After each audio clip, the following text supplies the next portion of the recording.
Deductions from the binomial expansion of a plus x whole power n। इस video में हम देखेंगे कि हमारे पास जो बाइनोमियल थ्योरम का फार्मूला है उससे हम क्या क्या चीज़ें या क्या रिजल्ट्स डिड्यूस कर सकते हैं। बाइनोमियल थ्योरम या बाइनोमियल एक्सपेंशन किसे कहा जाता है, इसे समझने के लिए हम एक छोटी सी एग्जांपल देखते हैं। जैसे फॉर एग्जांपल हमारे पास हो a प्लस बी, यानी दो नंबर्स ऐड हो रहे हों और उनकी होल पावर 1 हो, इसे हम सिंपली a प्लस बी लिख सकते हैं। लेकिन अगर a plus b whole power 2 हो जाए तो इस पे हम फार्मूला अप्लाई करते हैं a square plus 2ab plus b square. इसी तरह से अब a plus b whole power 3 आ जाए तो अब हमारे पास जो फार्मूला आता है a cube plus 3a square b plus 3a b square plus b cube.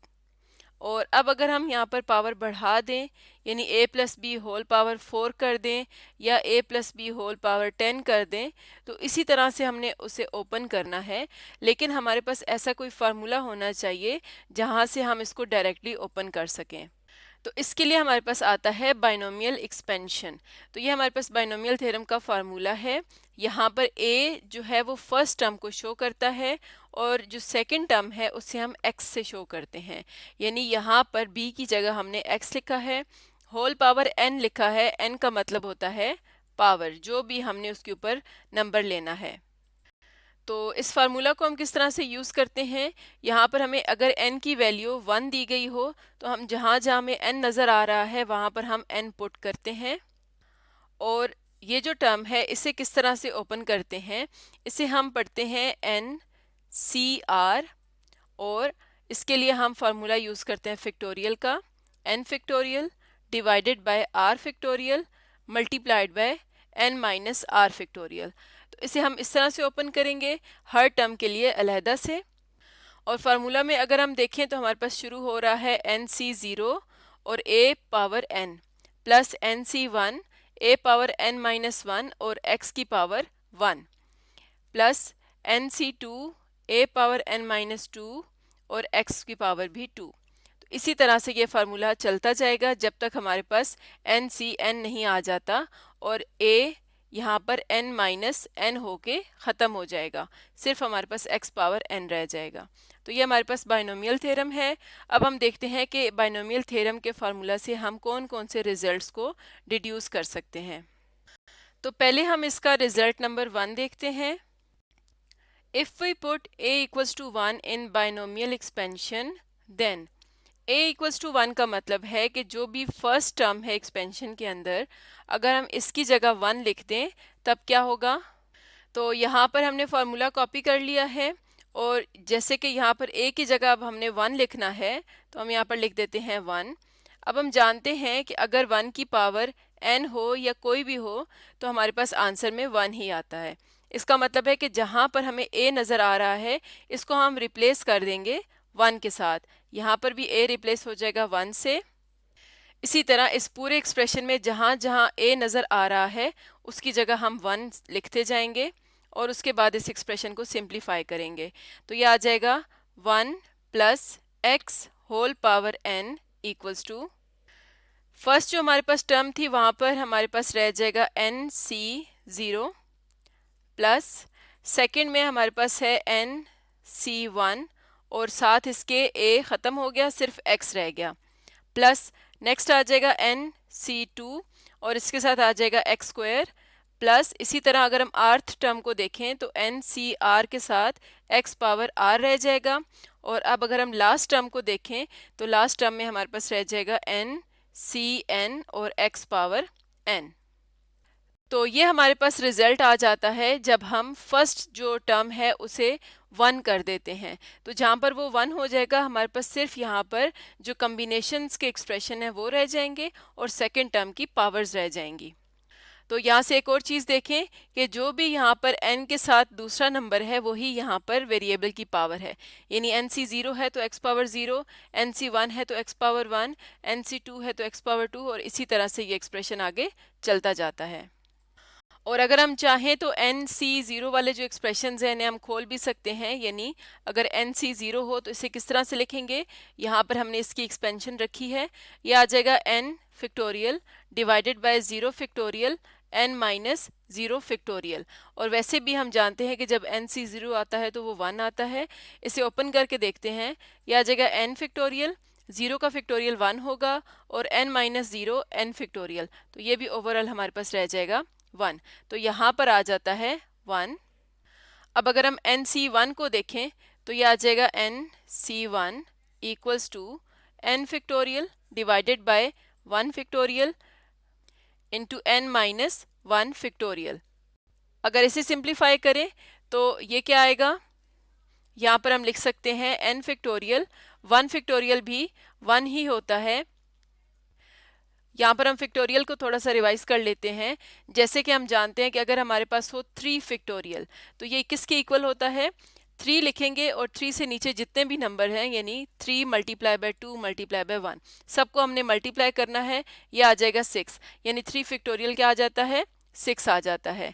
इसी तरह से अगर फोर फैक्टोरियल होगा तो फोर से हमने वन तक जाना है, four multiply by three multiply by two multiply by one. इसी तरह से फैक्टोरियल को सॉल्व किया जाता है।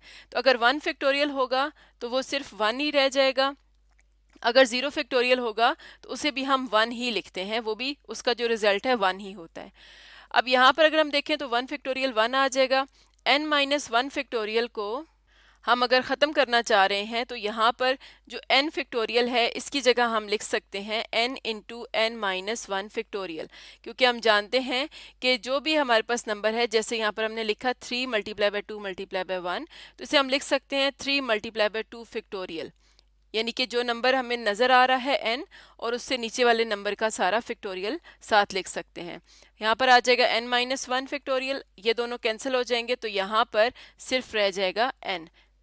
तो अब अगर इस एक्सप्रेशन को देखें तो हम यहाँ पर लिख सकते हैं one plus x whole power n equals to n C zero one होता है, प्लस एन सी वन को हमने देखा था एन की इक्वल होता है एन एक्स, और आगे जो भी फैक्टोरियल्स हैं उन्हें हम ओपन करके फाइनल रिजल्ट्स को फाइंड आउट कर सकते हैं।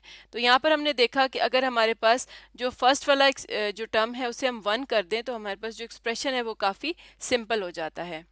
अब हम देखते हैं रिजल्ट नंबर टू, यानी कि सेकंड डिडक्शन हमारे पास क्या है। तो रिजल्ट नंबर टू में क्या करना है कि अगर हमारे पास जो फर्स्ट टर्म है वो वन ही रहे, यानी putting a equals to one and replacing x by minus x, अगर जो सेकंड टर्म है वो नेगेटिव हो जाए यानी x की जगह हम माइनस एक्स पुट कर दें, तब क्या होगा। तो अगर हम ऊपर बाइनोमियल एक्सपेंशन को देखें तो यहाँ पर आ जाएगा वन और x की जगह आ जाएगा minus x whole power n। तो अब हम दोबारा से यही चीज़ देखते हैं। अगर हम यहाँ पर देखें तो हमने पहले ही a की वैल्यू वन पुट की हुई है, तो हम इसी के अंदर अब x को माइनस एक्स पुट कर लेते हैं। ये बन जाएगा one plus n into x की जगह माइनस एक्स आ जाएगा प्लस एन सी टू और minus x whole power two plus up to second last term, यानी कि यहाँ पर हम लिख सकते हैं n C n minus one minus x power n minus one, और लास्ट टर्म आ जाएगी n C n minus x power n. तो अगर अब हम इसको सिंप्लीफाई कर लें तो ये आ जाएगा one minus x power n equals to one. यहाँ पर x की पावर वन थी तो इसका मतलब है कि माइनस वन के ऊपर पावर ऑड है, तो ये बाहर आ जाएगा माइनस एन एक्स प्लस यहाँ पर माइनस एक्स की होल पावर इवन है, तो यहाँ पर जो माइनस है वो ख़त्म हो जाएगा, यह आ जाएगा n two x power two, यानी जहाँ पर भी x की पावर इवन होगी वहाँ पर हम माइनस को ख़त्म कर देंगे और जहाँ ऑड होगी वो हम साथ माइनस लिख लेंगे, plus up to so on. यहाँ पर अगर हम देखें तो n माइनस वन है, अगर हम जनरल फॉर्म में लिखना चाहते हैं तो माइनस वन को हम सेपरेट कर लेते हैं।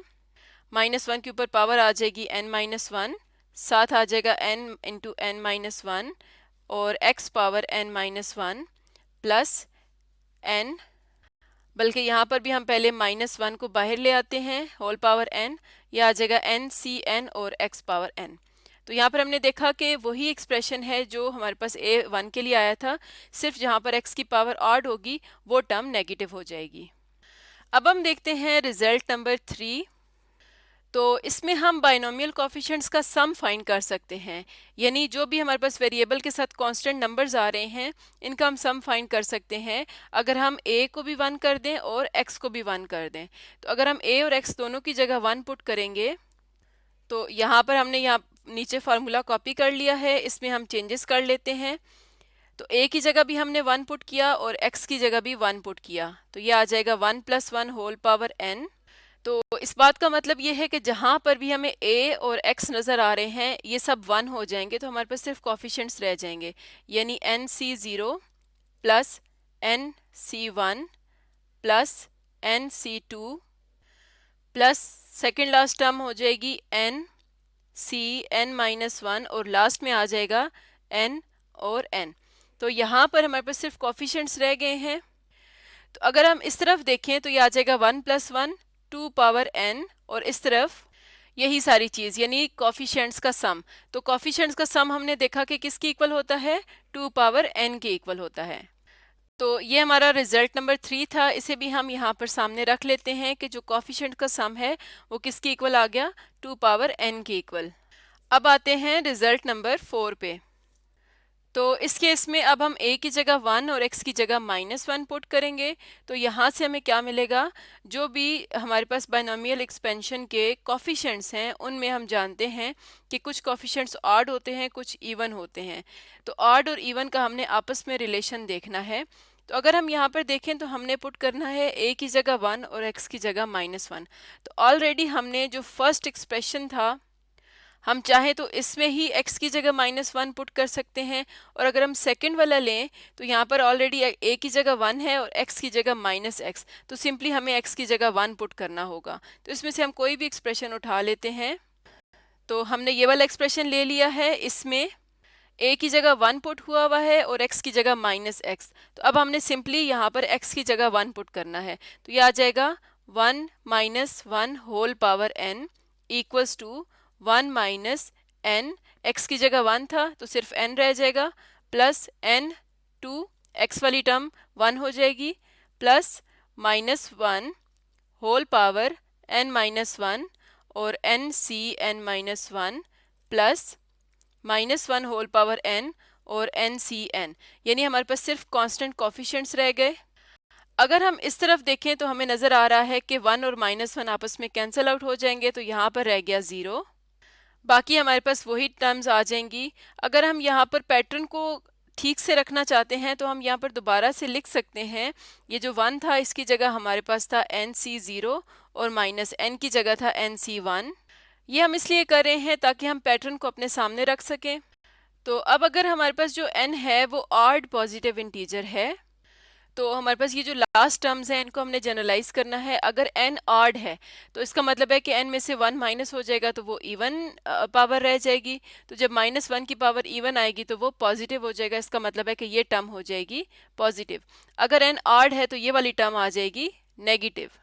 तो अब हम पॉजिटिव और नेगेटिव टर्म्स को इक्वल की एक साइड पर करते हैं। तो यहाँ पर अगर हम लिखते हैं nc0 प्लस नेक्स्ट आ जाएगी nc2 क्योंकि वो पॉजिटिव टर्म है, plus up to so on. यहाँ पर हमने बात की थी कि अगर n ऑड है तो ये वाली टर्म पॉजिटिव हो जाएगी, तो ये टर्म इस तरफ रह जाएगी -1 n-1 और nc(n-1) इक्वल्स टू, इस तरफ आप नेगेटिव टर्म्स ले आएंगे जो कि इस तरफ आकर पॉजिटिव हो जाएंगी, nc1 प्लस nc3 और प्लस ये वाली टर्म नेगेटिव हो जाएगी क्योंकि n ऑड है, तो इसे भी इस तरफ लिखेंगे -1 पावर n और nc(n). तो यहाँ पर अगर हम देखें तो हमारे पास पहला अगर कोफिशिएंट ऑड है तो सेकंड इवन है, फिर नेक्स्ट ऑड है। तो इसका मतलब है कि जो ऑड कोफिशिएंट्स का सम है वो इक्वल है इवन कोफिशिएंट्स के सम के लिए, अगर हमारे पास n positive odd positive integer है। अब हम देखते हैं कि अगर हमारे पास n इवन पॉजिटिव इंटीजर है तो उस केस में क्या होगा।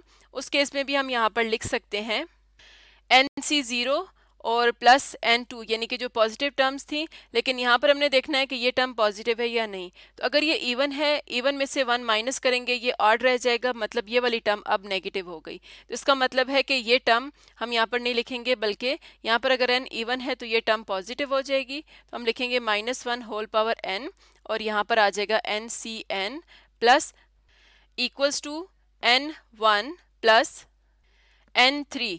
अब यहाँ पर अगर हम इस टर्म को देखें तो हमने कहा था कि अगर ये इवन है तो इसमें से -1 करेंगे तो ये ऑड रह जाएगा, तो -1 की पावर जब ऑड होगी तो ये भी नेगेटिव टर्म बनेगी, तो ये भी इस तरफ आकर पॉजिटिव हो जाएगी, -1 n-1 n इंटू n-1।